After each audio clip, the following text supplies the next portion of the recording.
இயேசு கிறிஸ்துவின் நாமத்தினால் உங்களுக்கு என் அன்பின் நல்வாழ்த்துக்கள். இந்த நாளில் இந்த வேளையில் கூட ஒரு வசனத்தை வாசித்து நம்ம அப்படியாய் தியானிப்போம். 1 பேதுரு 4 வசனம். எல்லாவற்றுக்கும் மேலாக ஒருவரில் ஒருவர் ஊக்கமான அன்புள்ளவர்களாய் இருங்கள். அன்பு திரளான பாவங்களை மூடும். அல்லேலூயா. எல்லாவற்றுக்கும் மேலாக, நம்மக்கிட்ட எல்லாவற்றுக்கும் மேலாகங்க சொல்கிறத பார்க்க முடிகிறது. எல்லாத்துலேயும் எல்லாம் இருக்கிறதுலையும் நம்ம ஒருவரில் ஒருவர் அன்பாக இருக்கணும். அது மாத்திரம் இல்லை, ஊக்கமுள்ள அன்பு. இங்கே ஊக்கமான ஒரு அன்பை தான் ஆண்டவர் பார்க்குறார். அப்படி நம்ம ஊக்கமுள்ள அன்பாய் நம்ம எல்லாரும் மேலும் செலுத்துவோம்.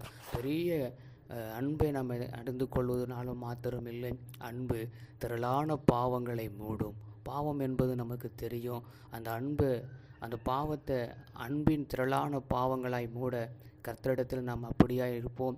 இந்த வசனத்தின்படி கர்த்தர் நம்மோடு கூட எல்லாவற்றுக்கும் மேலாக நம்ம எல்லாரும் மேலேயும் அன்பு செலுத்தவர்களாய் மாற வேண்டும். நமக்கு எந்த மாதிரி அன்பு செலுத்தப்படும் பொழுது நமக்கு யாரும் இங்கே எதிரிகள் கிடையாது.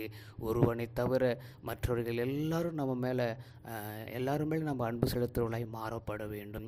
கர்த்தர் தாமே அப்படியாய் இந்த வசனத்தின்படி நம்மோடு கூட பேசுவார். எங்களை கிருபையாய் நேசிக்கிற எங்கள் அன்பின் நல்ல தகப்பனே, எல்லாவற்றுக்கும் மேலாக ஒருவர் நாங்கள் ஊக்கமாக அன்பு செலுத்த எங்களுக்கு கிருபை செய்யுங்க. ஆண்டவரே, உம்முடைய அன்பானது திரளான பாவங்களை மூடும். அதனால தான் நீங்கள் ஆண்டவர் அந்த அன்பின் நிமித்தமாக எங்கள் பாவங்களை மூடி அகற்றி போடுவதனால ஸ்தோத்திரம். இயேசுவின் நாமத்தில் ஆமென்.